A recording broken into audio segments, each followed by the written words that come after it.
1800년 6월 28일 조선의 중흥군주 정조가 갑작스럽게 승하했습니다. 향년 49세로 쌓이는 공식적으로 과로로 기록되었으나 독살설도 제기되었습니다. 정조의 죽음은 조선 정치에 큰 공백을 남겼는데 특히 그의 아들 순조가 11세의 어린 나이로 즉위하며 외척 세력의 발호를 허용했습니다.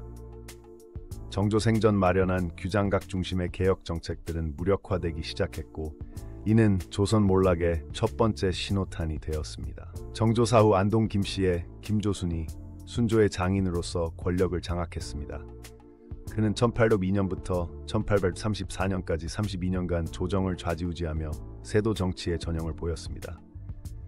문벌 귀족들은 농민의 피를 짜내어 사치를 일삼았고 과거 제도는 명목만 남았습니다.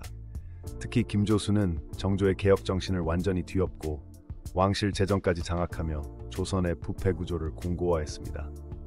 이 시기 관리 임명의 70%가 안동 김씨 일파에 의해 점유되었습니다. 세도 정치 하에서 전정, 군정, 환정이 완전히 문란해졌습니다.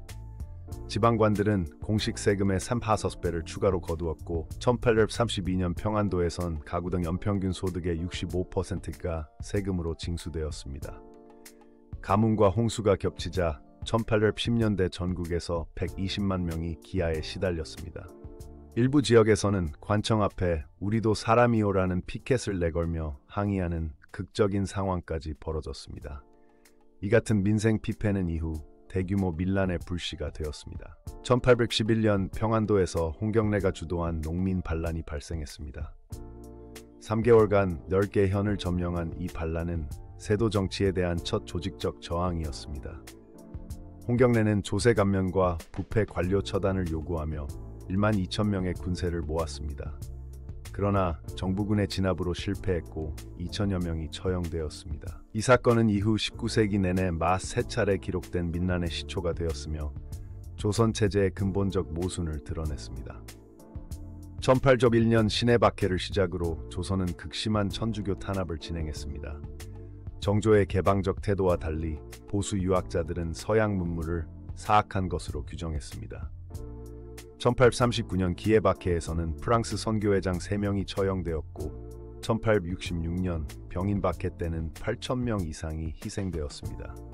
이 기간 조선은 청나라를 제외한 모든 외교 관계를 단절했고 1840년대 서양 선박의 접근을 막기 위해 전국 해안에 척화비를 세웠습니다.